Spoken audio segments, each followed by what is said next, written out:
श्री शिवाय नमस्तुभ्यम।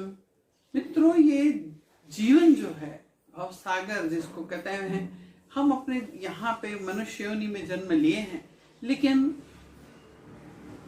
कुछ न कुछ तो होगा ही कि जिसके कारण हमें पुराना फिर से मनुष्य योनि में आना पड़ गया।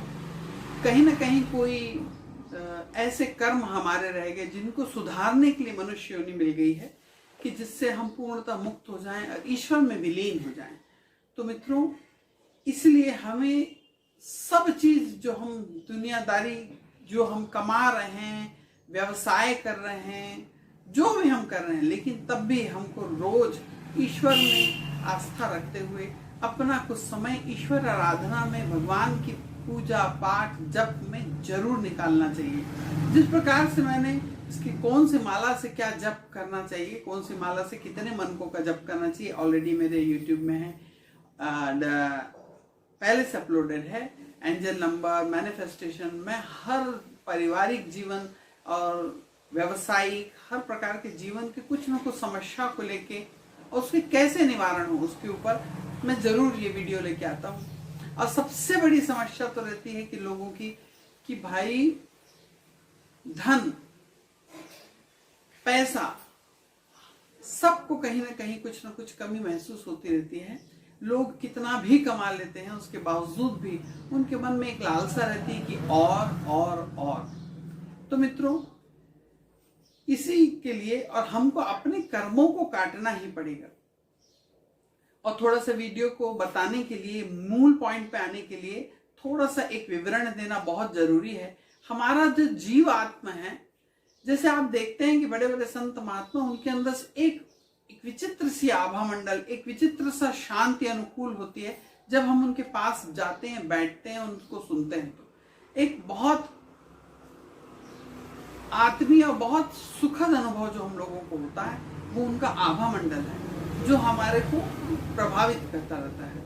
और हम एक ऐसे बहुत से ऐसे संतों के पास भी जाते हैं और बड़े बड़े जो कुंभ होते हैं उनमें हम मिलते हैं। हम उनके पास जाते हैं, वो साधु वेश में दिखते हैं, लेकिन उनसे हमको कोई संतुष्टि नहीं होती। हम उनके आभा मंडल को महसूस नहीं कर सकते।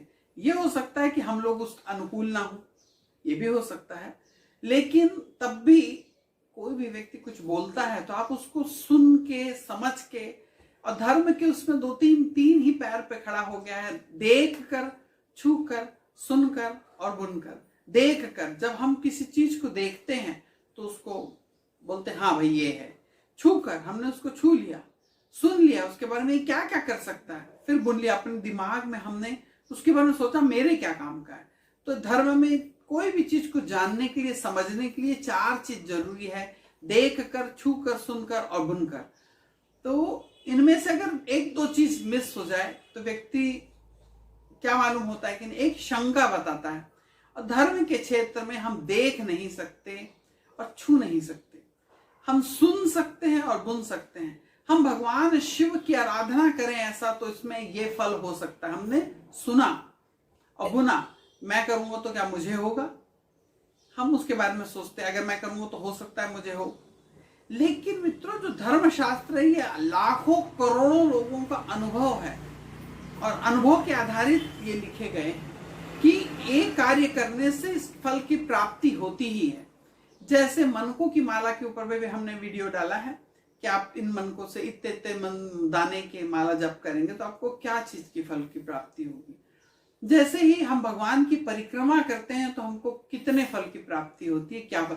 जैसे भगवान शिव की जो परिक्रमा है वो आधी परिक्रमा लगती है भगवान शिव की। क्यों लगती है? क्योंकि जब प्रथम पूज्य गणपति जी के लिए प्रथम पूज्य कौन देव होंगे इसकी जब रेस हो रही थी, तो माता पार्वती चाहती थी कि भगवान कार्तिकेय जो हैं, उनके बड़े पुत्र हैं, वो प्रथम पूज्य बने। लेकिन भगवान गणपति ने अपने माता पिता की 3 परिक्रमा करके उन्होंने कहा है माता पिता के अंदर ही एक बच्चे के लिए पूरा संसार होता है, पूरी दुनिया उनके अपने माता पिता के इर्द गिर्द ही घूमती रहती है। तो जब मेरे माता पिता के आगे बजू मैंने घूम लिया तो मेरी दुनिया तो यही है, तो मैंने पूरे संसार का भ्रमण कर लिया। और उन्हें उनकी बुद्धि के आधार पर उन्हें प्रथम पूज्य की उपाधि मिल जाती है, वो प्रथम पूज्य हो जाते हैं। लेकिन माता पार्वती जी ने उसी समय एक अनुरोध किया कि प्रभु आज के बाद कोई भी व्यक्ति आपकी पूरी परिक्रमा ना करे, क्योंकि अगर पूरी परिक्रमा कर लिया तो उसको आप कुछ भी दान में दे सकते हैं, कुछ भी उसके मन चाहा वरदान दे सकते हैं। तो इसलिए भगवान तो आज के बाद आपकी केवल आधी परिक्रमा हो, यानी कि सामने से जलाधारी के आधे तक जाके फिर वापस आ जाएं, बस यही भगवान शिव की आधी परिक्रमा है। तो मित्रों, वैसे ही जब हम भगवान शिव के ऊपर में जल चढ़ाते हैं, फूल चढ़ाते हैं, पुष्प चढ़ाते हैं, तो हमारा कहीं ना कहीं कर्म बंधन कम होता है, हमारे पिछले जन्मों के कर्म कटते जाते हैं। भगवान शिव के ऊपर कोई व्यक्ति निरंतर रोज अगर तांबे के पात्र से, चांदी के पात्र से या श्रृंगी से जल का धार अभिषेक करता है, और भगवान शिव जो है भोले भंडारी, इसलिए केवल जल से संतुष्ट हो जाते हैं। रोज जल अगर कोई व्यक्ति चढ़ा रहा है तो उसी से उसके कर्म बंधन कटने लगते हैं। तो मित्रों,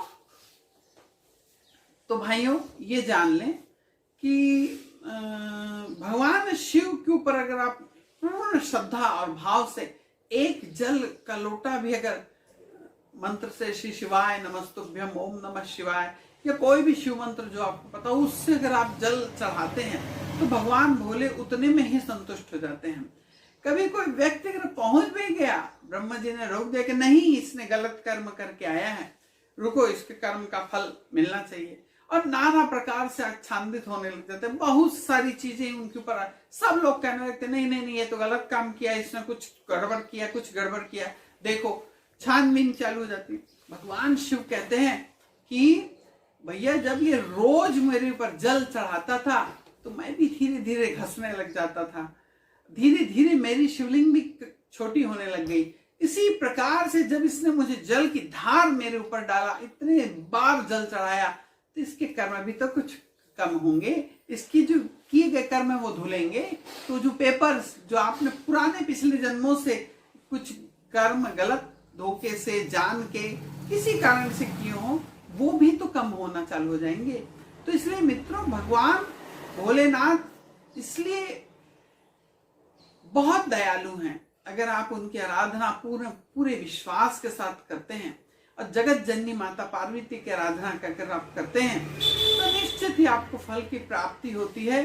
और हर देवता की जगह अगर आप जाएंगे तो आपके लिए उसके लिए समय है कि आप किस समय जाएं। जैसे भगवान राम के अगर मंदिर जाएंगे तो आप सुबह या शाम 2 समय जा सकते हैं। अगर भगवान गणपति के उसमें जाएंगे तो आपको सुबह शाम जा, भगवान कृष्ण के मंदिर जाएंगे तो आप सुबह और शाम जा सकते हैं। लेकिन भगवान भोलेनाथ का मंदिर हमेशा, ईश्वर का मंदिर खुला रहता है। माता पार्वती और भगवान भोलेनाथ का जो घर है वो सदा खुला रहता है, क्योंकि अपने माता पिता के बेडरूम में, अपने माता पिता के यहाँ जाने के लिए किसी व्यक्ति को कभी इजाजत लेने की आवश्यकता नहीं है। भगवान राम राजा हैं, तो उसकी एक मर्यादा है कि कब दरबार लगेगा तब हम जाएंगे। भगवान कृष्ण एक राजा है, द्वारकाधीश हैं, तो उनके समय निर्धारित है कि कब हमको जाना है, उसके लिए समय देख के जाना पड़ेगा। लेकिन भोलेनाथ नाम ही काफी है। कभी भी आपको जब समय मिले, सुबह मिले, दोपहर मिले, शाम को मिले, अरे भाई कभी भी मिले, लेकिन एक लोटा जल नियम बनाएं कि जरूर जाके चलाएं। जैसे भगवान विष्णु ने जब भगवान शिव की आराधना की तो उनके ऊपर 108 कमल के फूलों से उनकी आराधना की, तो भगवान भोलेनाथ इतने प्रसन्न हो गए कि उन्होंने सुदर्शन चक्र दे दिया। तो मित्रों, आप भी एक नियम बनाएं कि जब अभी जो समय चल रहा है, इस समय में कमल के फूल बहुत मिलते हैं, तो हर प्रदोष के प्रदोष या हर सोमवार के सोमवार कम से कम एक फूल कमल का जरूर चढ़ाएं। क्योंकि कमल का फूल, जिस भी व्यक्ति को अपनी आर्थिक स्थिति सुधारना हो तो वो भगवान के ऊपर में एक कमल का पुष्प चढ़ाए, प्रदोष के प्रदोष चढ़ाए, सोमवार के सोमवार चढ़ाए। अगर तब भी ऐसी जगह रह रहे हैं या ऐसा समय आ गया कि जब कमल के पुष्प आपको नहीं मिल रहे हैं, तो क्या करें?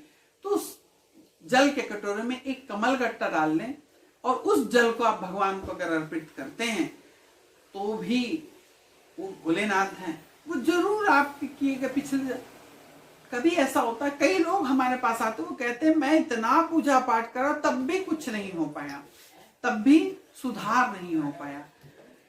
मित्रों, इसी प्रकार से बहुत से लोग ऐसे हैं कि जिनको, कई लोगों को गुरु दीक्षा लेनी रहती है, अब वो ये ताड़ते रहते हैं कि हमको कहाँ से गुरु दीक्षा मिल जाए। तो वैसे ही कभी भी गुरु दीक्षा, आप कभी किसी स्कूल में एडमिशन लेने जाते हैं तो वो बच्चा क्या टीचर्स को जज कर सकता है कि ये टीचर अच्छी है, ये मेरे को पढ़ाएगी, ये टीचर गंदी है, ये मुझे ये पढ़ाती नहीं, ये अच्छी नहीं है, ऐसा जज नहीं कर सकता। वो टीचर उसके एग्जाम लेते हैं कि ये बच्चा योग्य है कि नहीं मेरे स्कूल में एडमिशन पाने के लिए। तो स्कूल एडमिशन लेने के लिए एग्जाम लेता है, अब वो अगर उसमें योग्य होता है तब वो उस स्कूल में एंट्री हो पाता है। इसीलिए उसी प्रकार से बहुत से लोग होते हैं जो योग्य गुरु की तलाश में घूमते रहते हैं, लेकिन वो गुरु हैं, अगर वो कहते हैं कि ये योग्य पात्र है और ये दीक्षांत लेने के लिए सही है, और गुरु वाक्य जो होता है वो सही समय पे सही चीज हो जाए तभी उसका फल मिलता है। क्योंकि आपके जैसे भोलेनाथ, जब हम भगवान की पूजा करते हैं और भोलेनाथ को चढ़ाते सही समय, रोज हम चढ़ाते हैं, सोमवार की सोमवार, प्रदोष की प्रदोष, जब उनका समय प्रदोष काल, उस समय में भी अगर हम भगवान ईश्वर, भगवान शिव की आराधना करते हैं तो हमको शुभ फलों की प्राप्ति होती है। और जिस समय जैसे गुरु आज्ञा का उल्लंघन दशरथ जी ने किया, उन्होंने अपनी इच्छा जताई कि प्रभु मुझे राम का राज्याभिषेक करना है, तो आप बताएं कि शुभ मुहूर्त कब है। तो उन्होंने कहा कि राम का करना तुरंत तत्क्षण, अभी बुलाओ राम को, अभी बिठा के इनका राज्याभिषेक कर दिया जाए। उन्होंने, राजा दशरथ ने कहा कि नहीं भगवान, थोड़ा सा वो आ जाते, वो फला आ जाते, ये फला नियम हमारे साथ लगा हुआ है, तो हम वहां से जल बुला लेते, वहां से फूल बुला लेते। इस प्रकार उन्होंने कहा ये थोड़ा सा अगर हो जाता तो मेरे राम का राज्याभिषेक बड़ा धूमधाम से होता। सोचें कि उस एक क्षण अगर उसी समय गुरु आज्ञा का पालन करके भगवान राम का अभिषेक कर दिया गया होता तो वो राजा राम कब के बन गए होते। लेकिन उन्होंने अपनी गुरु की आज्ञा नहीं मानी, थोड़ा पीछे किया और वह अभिषेक उनका 14 साल के लिए पीछे चला गया। बीच में वनवास आ गया, 50,000 प्रकार के लफड़े हो गए, इतना ज्यादा सीता हरण हो गया, पूरी रामायण लिख दी गई।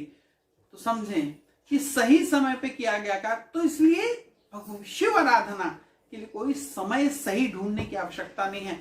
जब आपको समय मिले तब आप शिव आराधना करें, तब पहुंच जाएं, तब करें। वो भोलेनाथ है, एक लोटा जल से ही प्रसन्न होते हैं। अगर आपको स्थिर लक्ष्मी चाहिए तो सोचें, कमल, हम लक्ष्मी पूजा में कमल चढ़ाते हैं, देवी माता कमल के ऊपर विद्यमान है, बैठी हुई हैं, स्थापित हैं, हम कमल चढ़ाते हैं। अगर हम वही कमल एक रोज अगर हम भगवान शिव को मिल जाए तो रोज चढ़ाएं, कम से कम सोमवार सोमवार चढ़ाएं, नहीं तो प्रदोष प्रदोष चढ़ाएं। लेकिन और अगर आपको कमल ना मिलता हो तो अपने लोटे में कमल गट्टा डाल लें और वो भगवान शिव के ऊपर चढ़ाएं, तो आपकी स्थिर लक्ष्मी रहेगी, लक्ष्मी आप पे प्रसन्न रहेगी। मित्रों, ज्यादा से ज्यादा इस वीडियो को शेयर करें। राधे राधे।